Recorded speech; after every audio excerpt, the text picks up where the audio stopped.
En guyot double, la production est assurée sur du bois de l'année ou sarment. Une fois taillé, le sarment s'appelle latte, baguette ou aste dans le Bordelais. Pour le choix des bois de production, on va donc le choisir sur un bois de 2 ans. Il aura été induit. En plante pérenne, l'induction florale est la formation préalable des futures fleurs. Cette induction florale a lieu au printemps de l'année d'avant. Les futures fleurs donneront les futurs fruits, donc la caractéristique fructifère des bois retenus pour la taille. On va le choisir bien aouté, avec une couleur caractéristique. Il aura une très bonne mise en réserve. On va le choisir solide et bien attaché. Il doit porter la charge des fruits à l'automne. On va le choisir sain, sans maladie, car il doit produire jusqu'à la fin de la saison.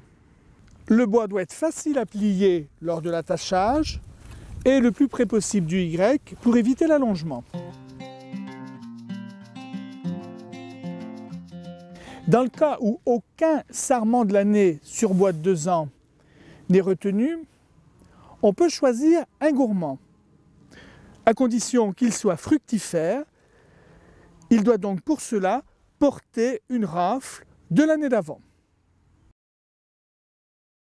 Sur ce pied, je vais retenir ce bois pour faire ma future latte, car il est bien positionné sur du bois de 2 ans, le courson laissé à la taille l'année dernière. C'est un bois sain, il est bien inséré, il se pliera facilement, il est bien aouté, il a de belles réserves. Oui, c'est celui-ci qu'il faut prendre. Pour la production de la vigne, une notion importante est celle de la charge. La charge, c'est le nombre d'yeux francs laissés à la taille. La charge s'exprime par le nombre d'yeux francs par cep ou à l'hectare. La charge détermine la longueur de la latte à laisser à la taille. Mais il faut prendre en compte aussi la distance entre 2 nœuds, qui peut être plus ou moins longue selon le cépage, la vigueur, la croissance, l'année. Comptons par exemple sur cette future latte. 1, 2, 3, 4, 5, 6, 7, 8, 9. La charge est-elle adaptée à la parcelle? Pour répondre à cette question, il suffit d'observer la réaction du cep à la taille.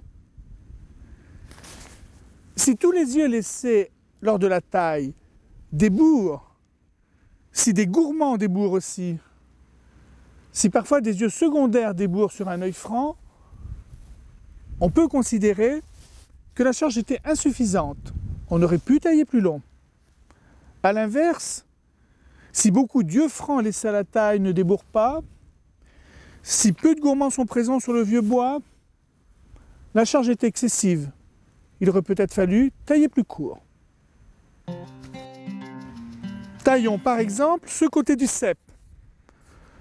Je choisis un bois de l'année sur bois de 2 ans. Donc ça aurait pu être sur la latte de l'année dernière ou sur le courson ici, laissé à la taille l'an passé.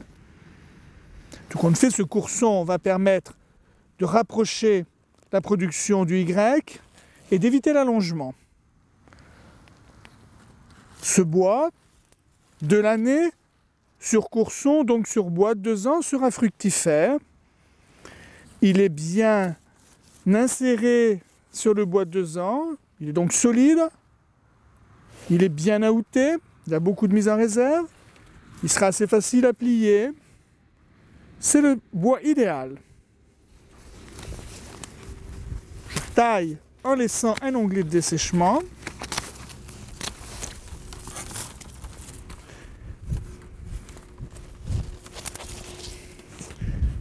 Et avant de finir, je nettoie. J'adapte la charge. 1, 2, 3, 4, 5, 6, 7, 8, 9 yeux.